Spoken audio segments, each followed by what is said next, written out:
Това ни е готината E60, където я виждахте на платформа. Имахме течна вода, вълната помпа му тече, турбината има хоризонтален луфт, две от дюй се отклоняват, картерната вентилация запушена, изпускателният колектор, както обичайно на всяка E60 бъчи, дрънчи. Но едно нещо, от време на време махнете тия неща и почистете тия радиаторчета, тук продухайте ги, ще се събират много буклуци. Тук гледаме, някой е правил проверки за течове на фреон и от компресора му тече. Сега минаваме на друга E60. По-точно E60 единица бяхме я качили от Ямбол. Искат да подменяват запалителни свещи. Оттам прецакват резбите, оттам преправят някакви магари, щуроти и накрая какво става? Батко, съжалявам, ама то ремонта не е за нас. Клиента имаше едно друго оплакване, че колата надува водна система. Първото нещо, което се явява като проблем е тая магария тук заради валватроника, че колкото и да се развие, седи по-нависоко. Да, ама тук се слагат подложки, изравнява се главата и пак може да се шлайфа. Тая кола свещ няма. Резбите били превани и нещо са направили. Тая свещ остава примерно много назад. Тая примерно е наред. Тая остава назад. Тая остава назад. Тук пак остава свеща назад. И съответно свеща колкото остане по-назад е нормално колата да няма рентабилно запалване в цилиндъра. Тая е останала най-назад и станала Андибул Морков. Тук на първи цилиндър се виждат едни леки надирания, могат закачат, не е хубаво, ама какво да се прави. Винаги вадим блока поради следната причина, т.е. целият мотор. Когато е алуминиев и блока се изкривява,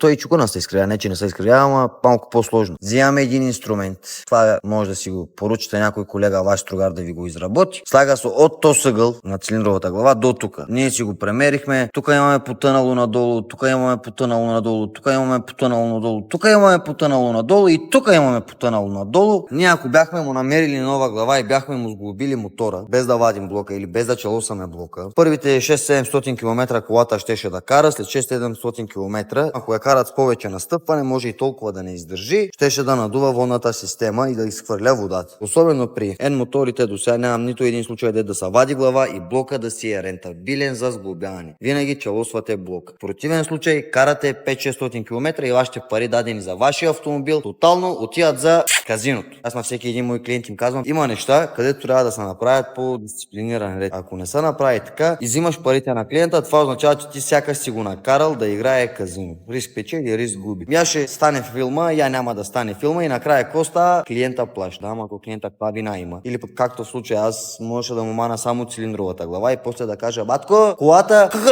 къкале и умря. Да, ама то човека, ако се занимава с тая работа, без това колата няма да е при нас. Не е редно да обвиним клиента. Някои неща зависят от нас самите механици. Разбирам, всеки е склонен да вземе бързи пари за 2 часа да приключи целия ремонт, ама не се получават нещата така. Има неща, където трябва да се направят по един дисциплиниран ред.